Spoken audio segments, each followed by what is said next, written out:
दोस्तों आज की हमारी स्टोरी का टाइटल है पीस ऑफ माइंड यानी मन की शांति। Once a holy man was walking from one town to another town. Once यानी एक बार, अ होली मैन, होली का मतलब होता है पवित्र। तो एक बार एक पवित्र आदमी जा रहे थे from one town to another town. Town का मतलब होता है शहर, नगर या कस्बा।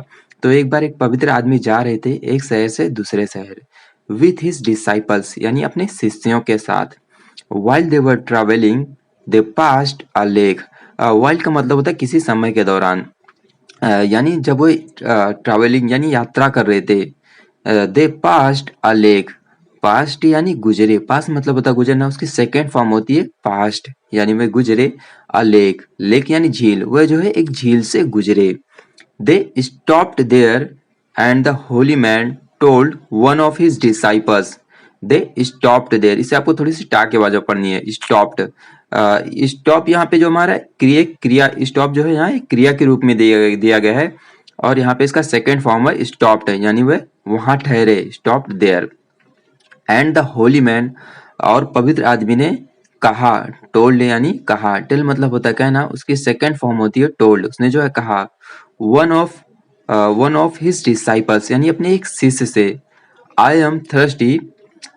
थर्स्टी का मतलब होता है प्यासा, कि मैं प्यासा हूँ। Please get me some water from that lake. कृपया थोड़ा पानी ले आओ उस झील से मेरे लिए। फ्रॉम दैट लेक यानी उस झील से।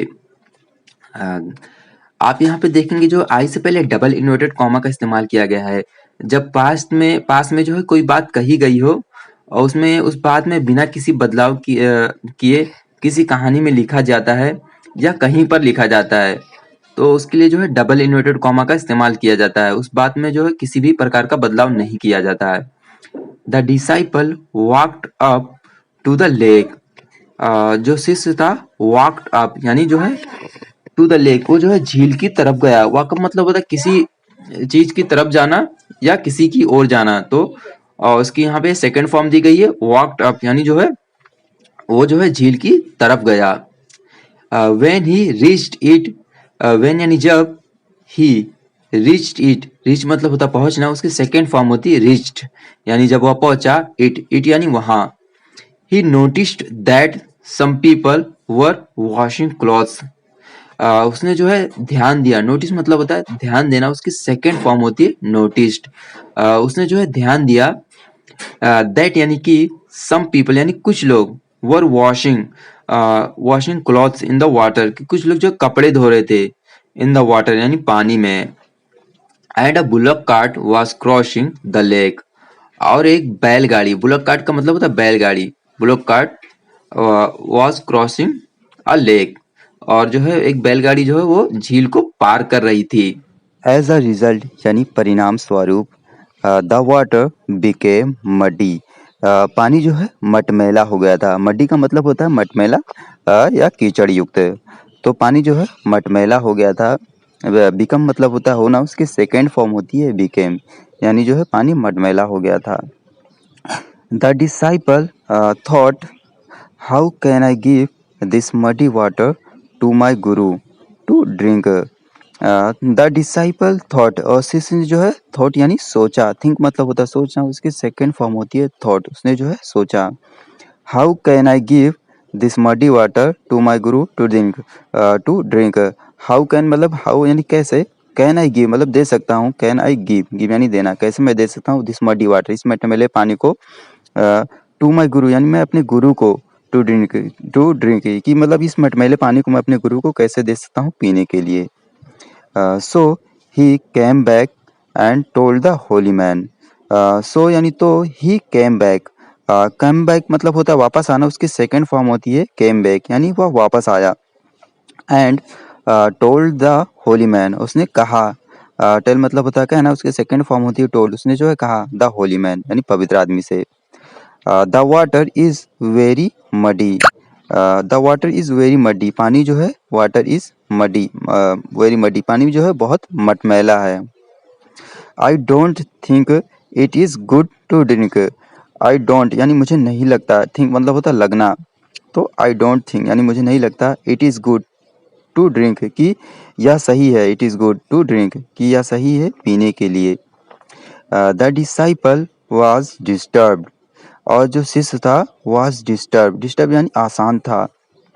After about half an hour, लगभग after about half an hour, half an hour का मतलब होता है आधा घंटा। तो लगभग आधा घंटा के बाद, after about half an our, again the holy man asked the same disciple. तो आधे घंटे के बाद दोबारा, अगेन का मतलब होता है दोबारा, द होली मैन आस्क्ड, और उस पवित्र आदमी ने आस्क्ड, आस्क्ड मतलब वैसे तो कहना होता है, पूछना होता है, और इसका मांगने के लिए भी इस्तेमाल किया जाता है। तो उसने जो है कहा, आस्क्ड का मतलब यहाँ पे हमारा, उसने जो है कहा, आस्क्ड द सेम डिसाइपल, उसने जो है उसी शिष्य से कहा, to go back to the lake, कि तुम वापस जाओ, टू द लेक, लेक यानी झील, तुम जो है झील पर वापस जाओ, and get some water to drink, और थोड़ा पानी ले आओ, टू ड्रिंक यानी पीने के लिए। The disciple went back to the lake, और जो शिष्य था वेंट बैक, गो बैक मतलब होता है जाना, वापस जाना, उसकी सेकेंड फॉर्म होती है वेंट बैक, वो जो है वापस गया, टू द लेक, वो जो झील पर वापस गया। This time he found that the lake had clear water in it, this time यानी इस समय, ही फाउंड दैट उसने पाया, फाइंड मतलब होता है पाना, उसकी सेकेंड फॉर्म होती है फाउंड, उसने जो है पाया, दैट यानी कि the lake had clear water, और जो लेक में जो है पानी है, हार्ड यानी है, हार्ड क्लियर, वो जो पानी जो है पूरा सफ़ा है, clear water in it, in it यानी उसमें जो है पानी, वो पूरा पानी जो है वो सफ़ा था। The mud had settle down and the water looked good, the mud had, उसमें जो मट्टी थी, had settle down, settle down यानी जो है वो बैठ गई थी, and the water looked good, और पानी जो है अच्छा दिख रहा था, लुक मतलब होता है दिखना, उसकी सेकंड फॉर्म होती है लुक्ड, यानी दिख रहा था या दिखा, गुड पानी जो है अच्छा दिख रहा था, टू ड्रिंक यानी पीने के लिए। So he collected water in a pot and brought it to back, so he collected, तो उसने जो है, कलेक्ट मतलब होता है भरना या इकट्ठा करना, उसने जो है भरा, कलेक्टेड, इसने जो है, कलेक्ट मतलब होता है भरना या इकट्ठा करना, तो उसने जो है उसकी पानी को भरा यानी कलेक्टेड, उसने जो है पानी को भरा।